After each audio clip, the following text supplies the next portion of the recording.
Salut à tous et bienvenue dans cette nouvelle vidéo. Je vous ai promis de vous montrer le programme détaillé de la future formation que nous aurons sur le dimensionnement des fondations superficielles selon l'Eurocode 7.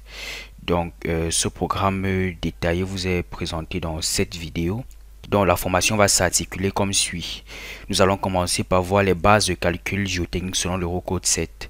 Donc nous allons présenter les méthodes de justification des ouvrages géotechniques qui sont plusieurs. Et nous allons nous appesantir sur une méthode principale qui est la justification par le calcul.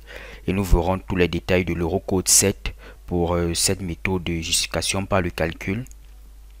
Ensuite, nous parlerons des méthodes de reconnaissance et modèles géotechniques, dont nous parlerons très rapidement des missions géotechniques selon la NFP 94-500 et nous parlerons de comment est-ce qu'on peut établir un programme de reconnaissance de sol et comment est-ce qu'on traite les résultats de reconnaissance de sol.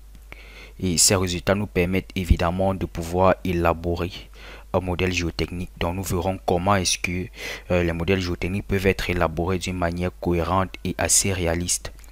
Ensuite, nous parlerons du comportement des semelles chargées. Nous commencerons par le cas le plus simple, idéal, qui est le comportement sous une charge verticale.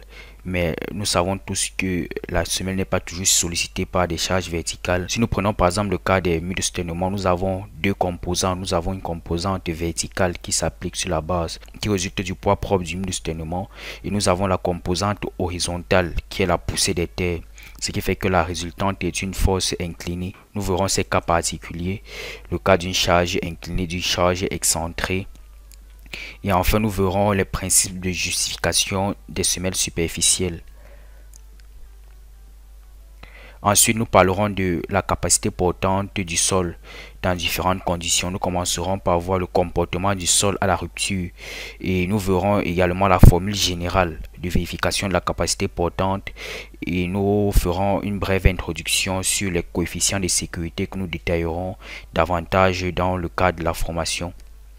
Ensuite, nous verrons les méthodes de calcul basées respectivement sur les propriétés de cisaillement du sol, sur les données d'essai in situ et nous parlerons de l'excentrement admissible des charges et la vérification au glissement des fondations.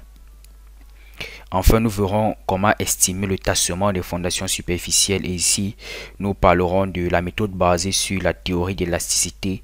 Nous parlerons de la répartition des contraintes en profondeur et nous avec la méthode eudométrique et la correction de Skempton pour pouvoir évaluer le tassement primaire. Nous verrons également les méthodes basées sur les essais in situ, principalement l'essai pressiométrique et le CPT. Enfin, nous verrons le tassement admissible. L'idée de pouvoir vous donner des bases solides pour pouvoir évaluer la capacité portante et justifier d'une manière cohérente et assez réaliste les fondations superficielles selon l'Eurocode 7. Et de vous donner surtout des outils pour pouvoir aller plus loin. Donc dans cette optique, il y a un ensemble d'éléments que nous allons vous fournir, des normes et des outils de calcul qui vous permettront d'être plus efficaces pour le dimensionnement des fondations superficielles. Donc si vous avez des questions, ne manquez pas de nous écrire en commentaire pour nous les poser. Et comme vous le savez, nous répondons à toutes les questions. Ciao et à bientôt pour cette formation.